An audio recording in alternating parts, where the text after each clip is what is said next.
If you're on VEPro 7, you use Articulation Sets, or your template has one port but many instances, then this video is not for you. You should instead follow the link in the description to the LogicPro Help forum post on VEPro 7 and Audio Units 3. However, if you use VEPro 6, have a multi-port template, and used Logic's environment to set that template up, then this video is for you, and you should follow along with the VEPro 6 forum post that I've linked in the description. First, you'll need to download this zip. I've already done that, so you'll see that there's a compressed file, and then when you open that, there's a 7-zip inside. If you don't have anything that can open a 7-zip, you can get the Unarchiver for free on the App Store, and that'll do it for you. I've already done it, but let me show you what happens when you open it with the Unarchiver. You might get this message, and if you do, then just hit Apply to All and Continue. I don't need this one, so I'm going to delete that. If you don't have a template yet, you can actually just pick one of these from Hybrid, Multiport, Multiport Empty, or Single Port, and you're good to go. You're ready to start building your template and loading instruments, and just use the information in the forum post to understand how to use it. If you have your own template, open it and bring up 2 environment windows and the mixer. In the mixer, go to your VEPro plugin tracks. In the mixer, go to View, Channel Strip Components, and make sure MIDI Effects is checked. You can also do this in Configure Channel Strip Components. Then, in the MIDI Effects slot of your first VEPro plugin track, load a scripter. In the drop-down menu, go to Load, and in your downloads, in the folder that you just downloaded, go to Support, Scripter, and choose the latest version of the plugin settings file, which in this case is 1.92.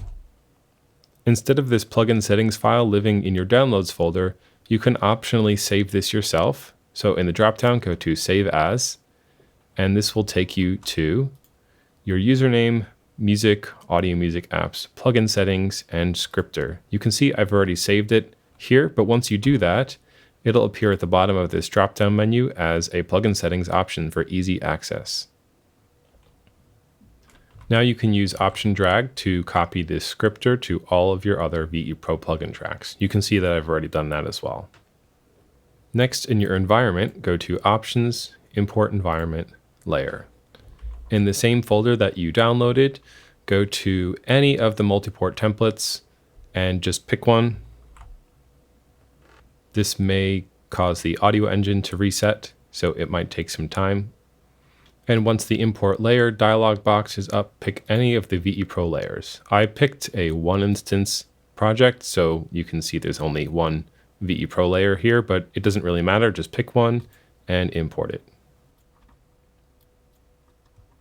The object we're interested in importing is the port object. It's actually a macro object. First, delete the cables. Before I drag this port object into my VEPro layer, I'm going to make a quick copy with Option Drag, and I'm going to unpack it in a second. But first, to change the number, you can click and drag, or you can double click inside this box. To unpack it, you just have to double click outside this inner box, but inside the thin border of the macro itself, which is basically in the black in between these 2 borders. May take a couple tries, but double click it and hit unpack. It's beyond the scope of this video to explain everything that's going on here, but you can play around with it yourself, open the components, and see what they're all doing. But for your information, you can repack this. In addition to using undo, of course, you can go to New and click Macro with everything selected that you want to be in the macro. And that gives you 1 input and 1 output for all of these objects for a neater setup. And you can resize this box with the handle in the corner, Command click to rename it. Kind of looks like what it did before. Just drag this port macro object into your VEPro layer. And now you are done with the imported layer, so just delete it.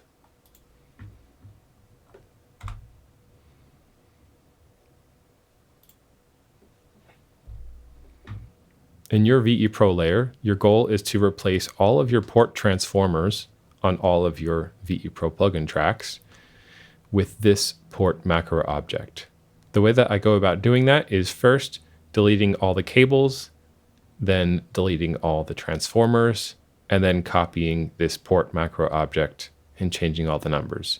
So I'll do that for this first VEPro plugin track. I won't do that for the rest because this is a very old template. I've already done that with my newer templates and show you how that process looks.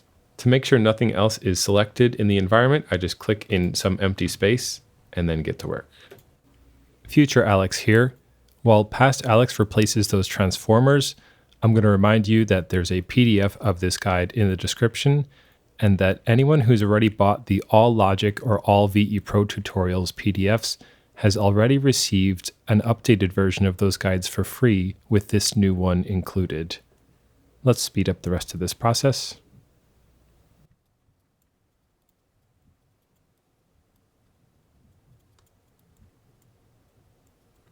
Once you're done replacing all of your transformers, then of course you can delete the original port macro object that you transferred over. Your template is pretty much ready to use now. I just have a few notes on performance from the forum post that I want to walk you through. The first one is to go into project settings and recording. You just want to turn off MIDI data reduction.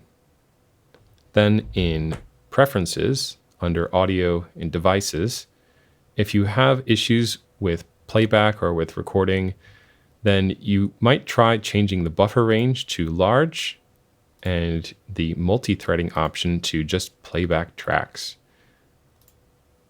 Back in the mixer, in the top middle, I always have tracks selected. All is just too much information.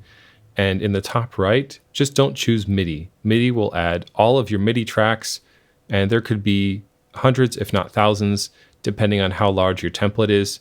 There's no need to display them all in the mixer. It takes a long time to load, and it just slows things down. As I mentioned before, if you rely on Logic's articulation sets, this upgrade probably will not affect you very much because articulation sets don't appear to go through the environment. You can read more about the purpose of the scripter and the port macro object on the forum post, but in short, the script's purpose is to make sure an all notes off event gets sent to all the ports, and the port macro object is supposed to fix some issues with the old transformer method where the transformer would not transform all the events properly. Lastly, I'm indebted to DudeMan42 for his posts on the LogicPro help forum. Otherwise, I would not have known how to do this. Just a quick footnote on the last video I uploaded on syncing Pro Tools with Logic 10.4 and later. I was using IP MIDI, but you can actually use the built-in IAC driver, so there's no need to download any special tools, which is nice. So I've updated the PDF guide and I made a note in the description of that video so you can see what changes there, but it's really simple. So everywhere you see me using IP MIDI, just choose IAC driver bus 1 instead.